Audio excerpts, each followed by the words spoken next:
Wayno just crashed out on Dave East and finally drew the line in the sand. This was a long time coming because whenever Wayno did interviews and they asked them about Dave East, more famously his Vlad TV interview, Wayno will always play nice. He would always kind of like skirt the line, but it was perfectly clear that Wayno and Dave East don't like each other. They don't care for each other. They didn't end on good notes. But Wayno will always be respectful until he did the Vlad TV interview where he's respectful and he felt like he skirted the issue and didn't throw Davies under the bus. But as most rappers do, they still give you a call to try to police your speech. And once Davies called Wayno after this Vlad TV interview or like hit him up, Wayno felt like Davies was ungrateful for how charitable he's been to him. What ultimately happened with that relationship? I mean, by the time Paranoia came out, I was like, we weren't working together anymore. Really? Yeah. I mean, we was having our differences. You know what I mean? Like we was having our differences because it was like, it just was certain things that I just didn't want to be around. Like at that time, Dave had a lot of homies. You know what I mean? He went through what every rapper go through. You know what I mean? You got 100 people. It was 4 people. Then it's 10 people. Then it's 20 people. Then it's more people than you could count. We had a situation one time where I got frustrated. I kicked everybody out the studio because we really needed to focus on making this project. And we just was having differences, man. It was this one situation. It's funny because I mean, Dave don't talk about nothing with me. You know what I'm saying? And I respect it, but it's still a story and it's still our story. You feel me? It's like I can't tell my story even to how I'm here today without him being a chapter and vice versa. But it was one point where we was working on Paranoid. We was spending a lot of money in the studio. And for me, doing management, I had a tendency to kind of A&R my artists when I managed them. So it's like, I'm not only managing you, I might help you get a feature, or I might come to the table with an idea for a record. So I gave him a couple of ideas for some records and shit. And he went to the studio. And then when I came to the studio, I got there and it was a party. It's a bunch of people. They not doing nothing. They just around. And none of these people were a part of like the core 10 that's together when we're on the road. Like it's different than the people that's at his house, that's around him. And when we on the road, I kicked everybody out. I said everybody. Like I told everybody to get out. And then he was recording or something. I went off on a lot of his friends because I'm telling them like, yo, y'all just let him do anything. Like y'all let him do whatever. Like, you know what I'm saying? And I don't know if that might have bothered Dave. It was another time where because I started my management company and I was turning into a label, I had other artists, but I had called a meeting between all the producers I have, the artists I have, and it was for everybody to have a conversation like, yo, listen, Dave is on, like I got Dave, he's doing this, but I wanted everybody to come together to say, well, listen, y'all seen what we just did with his deal, y'all need to get on y'all shit so we could get y'all some deals. And Dave had found out I was having this meeting. So when he found out I was having a meeting, I didn't invite him because he never used to come to places on time.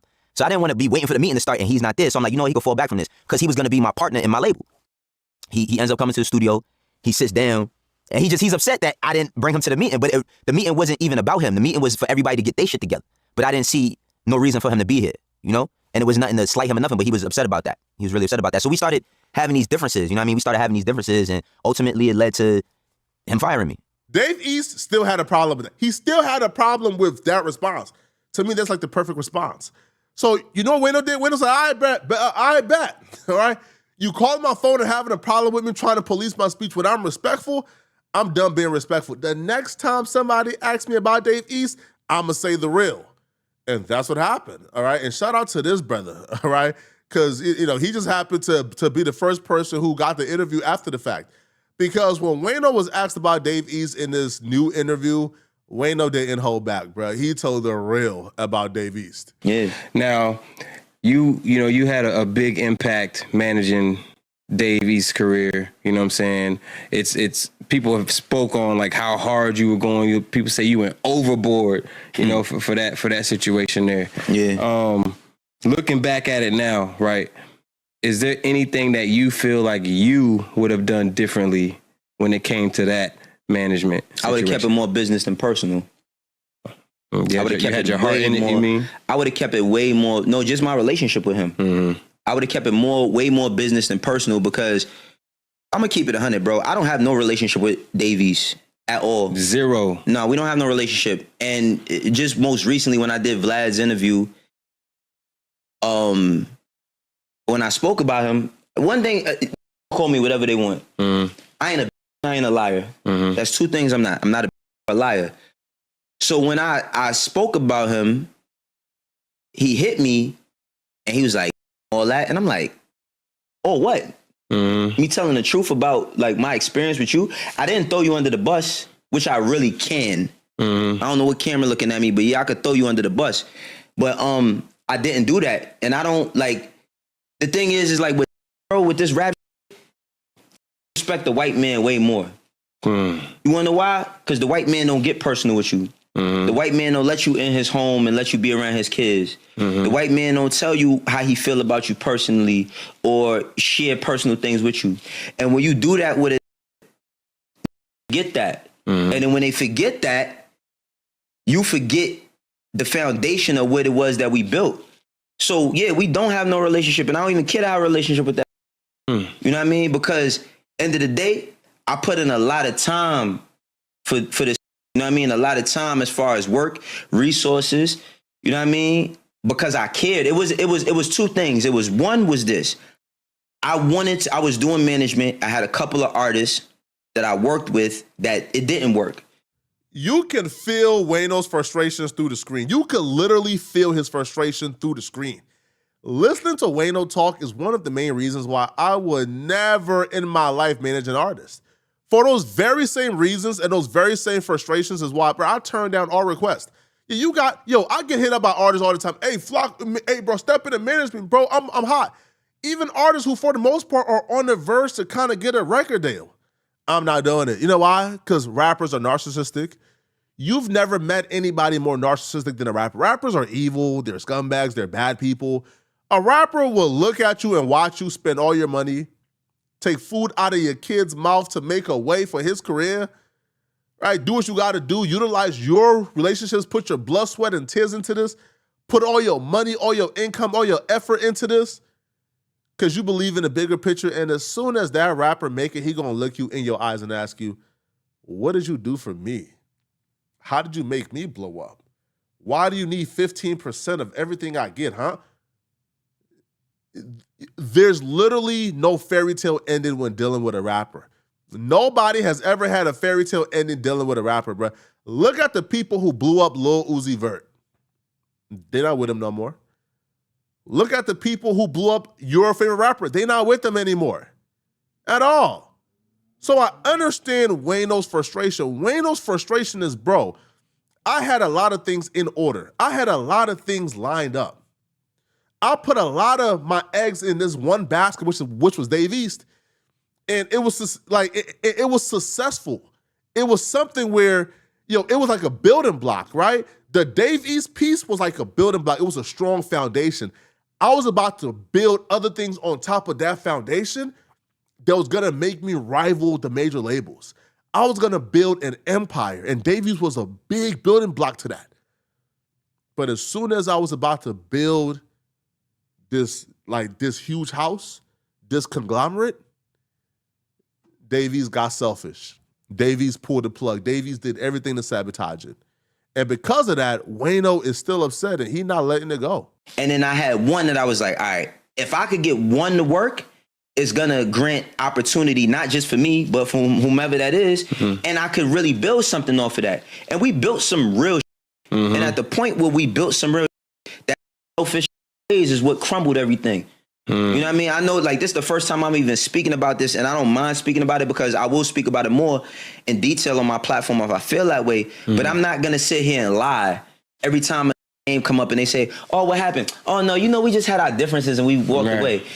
If you know me and my wife was together for mad long and you couldn't see we was inseparable at one time, and then one day we not together no more, and I say, yo, you say what happened? I say we grew apart. You're gonna accept that at the moment. Right. But you're gonna say, nah, it's not just that. Right. You know what I mean? Like that ain't just what happened. Yeah. And the thing with, with me and him was there was good times. There was very, very good times, but I can't talk about the good times without talking about the bad times because they're a product of one another. Right. You know what I'm saying? Like I'm not gonna sit here, oh no, he never fired. Yeah, that fired me. You know what I mean? Right. Like I'm not gonna sit here and sugarcoat it to make his image look better. You know what I'm saying? Like I'm cool on all these rap, bro, for real. The ones I got respect for know it, and the ones that don't, it is what it is. Situations like that put a bad taste in your mouth for rappers, period. Not necessarily. A lot of them have common traits. I think creatives, at one point or another, especially when they don't understand businesses, this is not about dude. I'm just saying, period. Right. Creatives have a problem with people monetizing their work. So if it's cool when give you a check, but then when I say, yeah, I gave you a check, I want some back. What you I'm the one that made. You know what I mean? Like I made this. And I wish, yo, bro, as an independent media personality, I really wish that, not wish necessarily, but you know how great it would be to have a person come to me and say, "Oh, Wayno, I got a lot of resources, I got a lot of relationships. What you're doing is cool, but I can help you get to another level, and I'm gonna give you that. And all I want is a piece of that, a piece of what you get. That's more than enough for me because I know what it takes. See, a lot of these, when you're not with them or around them, they don't think that you're doing anything. Right. They don't think that you have any value, and only a person that doesn't see the value in themselves wholeheartedly can't see the value in another person. You know what I mean? Like fire. I value myself and I know what I put into what it is I do. So the people who try to help me do something, I value their time. I value their commitment. I don't give a f- is making a phone call, a text message, an email to tell somebody about what it is I'm doing or to bridge that gap a little bit further. I value that. But when you don't value a person, you can't, all I am is a dollar sign to you. Right.